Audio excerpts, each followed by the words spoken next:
Cinematographer Fabian Wagner has joined a growing list of people who want director Zack Snyder's original cut of the film to be released. The long-awaited gathering of some of DC's biggest superheroes finally happened last week, but much to the chagrin of Warner Brothers, didn't perform nearly as well as anticipated.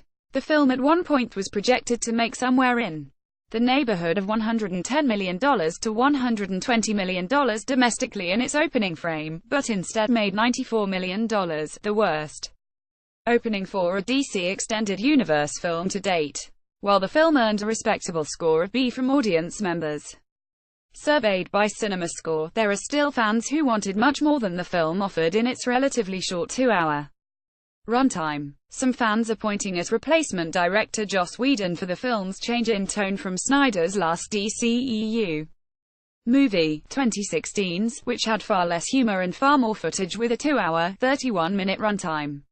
Related all the changes made during reshoots. Speaking to Wagner, who was director of photography on the Snyder-filmed portion of but had to defer to second unit photographer Jean-Philippe Gossett for the reshoots because of scheduling conflicts, says that he prefers the time that Snyder takes to tell you his stories. He says, this one was even shorter than I expected, so there are scenes that aren't in there. I really hope we get to see a director's cut, which will give us everything that we shot that didn't make it in. What I love about his Snyder's director's cuts is they are long, but he takes his time to tell the story. I've never read any of his director's cut and thought, this is long. Whether they are 3 hours long, or 3 hours and 10 minutes, they always seem to go quick.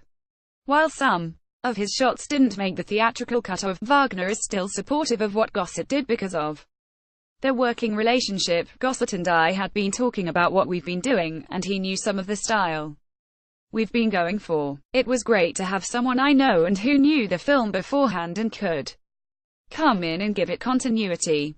Figuring Snyder had a lot more to offer before he stepped aside from his director's chores to deal with a family tragedy, there's a groundswell of support growing for the release of Snyder's cut of the film. A Change.org petition started by fans to see the Snyder cut passed 75,000 signatures Tuesday, and even Ben Affleck's Batman stunt double, Richard Cetrone, linked to the petition from his Facebook page.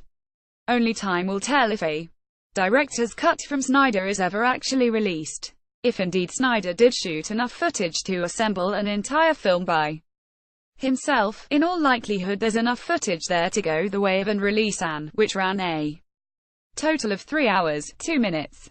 Given the underwhelming reception to, perhaps this would be the best way for Warner Brothers to get fans excited for the film all over again. More, how does Justice League set up a sequel? Source: THR